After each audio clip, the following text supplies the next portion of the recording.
Primeiro, desembaraçando-nos. Essa palavra traz um sentido de despojar. Você precisa se despojar. Deixe-me colocar alguns pontos. É um termo que ocorre 8 vezes no Novo Testamento. Quero citar alguns. Romanos, no capítulo 13, versículo 12, quando diz assim, vai alta a noite, vem chegando o dia, despojando, está vendo aqui?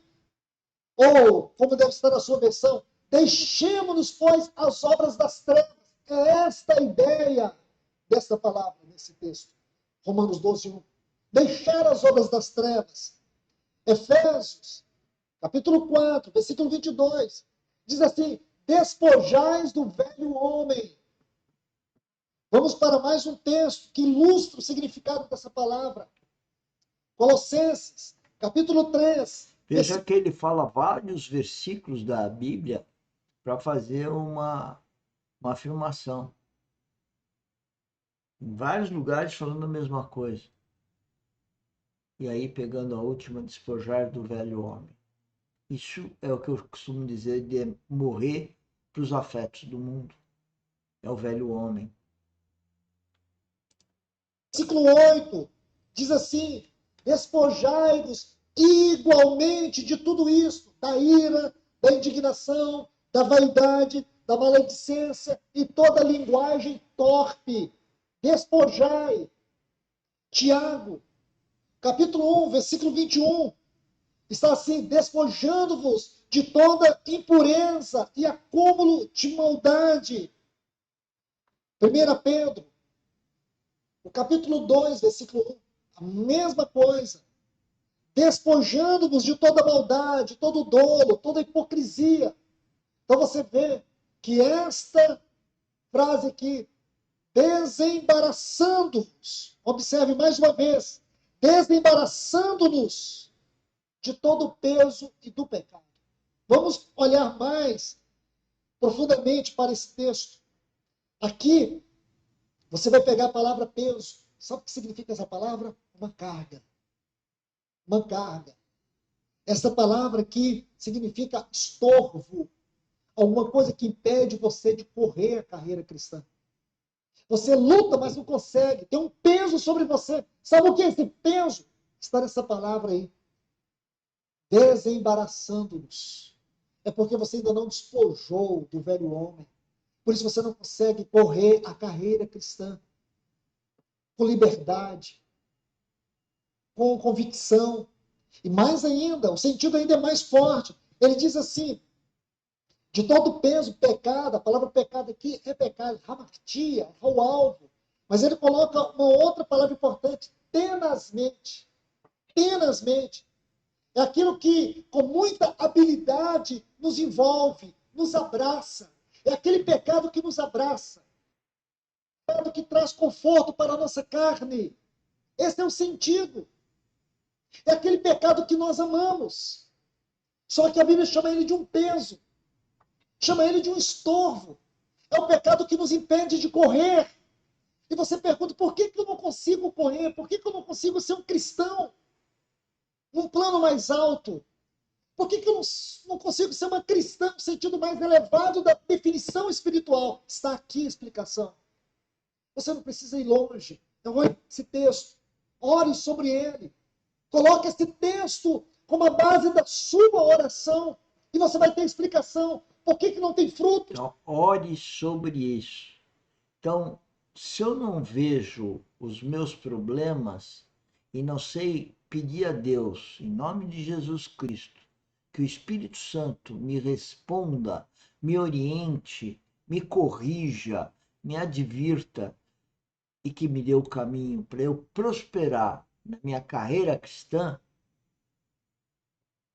não vai acontecer. Tudo isso é espiritual. Eu tenho que ser um buscador de uma elevação espiritual. Ela não vem sozinha. Tem que haver um trabalho através das circunstâncias do dia a dia. É um trabalho carregando a cruz, dividindo com Cristo a cruz, morrendo com Cristo, nascendo com Cristo e carregando esse sofrimento de ver o mundo como está, tirando as raízes do mundo, desapegando desses afetos do mundo e sendo arrebatado pelo amor de Cristo a uma vida eterna com Ele. Por que não tem vida? Por que não tem graça? Por que não tem uma alegria espiritual? Por que não tem ousadia? Está aqui, meus irmãos. Está aqui. É o mundo. O mundo atrai. Mais ainda. Olha o versículo 2. Olhando firmemente para o autor, consumador da fé, Jesus, o qual em troca da alegria que lhe estava proposta suportou a cruz, não fazendo caso da sua vergonha, do seu desprezo, e está sentado à destra do trono de Deus. Olha esta frase, olhando firmemente. Não é bleco. O sentido aqui é: tire os olhos de todas as coisas. Deixe-me traduzir isso aqui conforme está. Digo para vocês, com toda a segurança, aqui nós podemos entrar, e falo isso também com reverência, na mente do autor que escreveu. Ele tira os olhos. Tira os olhos de todo o pecado que te abraça. Porque enquanto você não tirar os olhos de todo o pecado que tenazmente te assedia, você nunca vai conseguir olhar firmemente para Jesus. Você nunca vai conseguir correr a carreira cristã. Esse é o problema. Sabe por que você não consegue correr a carreira cristã? Porque você não tem um alvo. Esse aqui é o alvo. Está dissipando as Como diz energias. Paulo, lá em Filipenses, capítulo 3, versículos 12 a 14. Prossigo para o alvo, para o prêmio da soberana vocação de Deus em Cristo Jesus. Esse é o alvo. O motivo de nós corrermos a carreira cristã é olhando para Jesus. Esta é a carreira que nos foi proposta. Esse é o A foco. carreira que nos foi proposta não é o galardão. A carreira que nos foi proposta não é o trono de Deus. A carreira que nos foi proposta não é... Nós corremos essa carreira por causa dele. Ele é o nosso alvo. É para ele que eu tenho que olhar. É para ele que você tem que olhar. Então ele diz: tira os olhos de todas as coisas, olhando firmemente para o autor e consumador da fé. E aqui ele vai nos dizer, voltando para o versículo 1, 3 coisas que nos impedem de olhar firmemente para Jesus. Primeiro, é porque não temos abandonado as obras das trevas.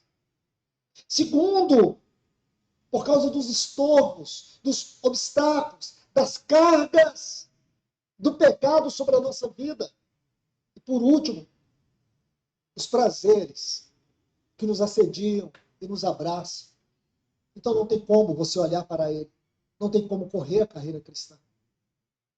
Eu penso, irmãos, que vocês não saíram de casa hoje para ouvir uma palavra.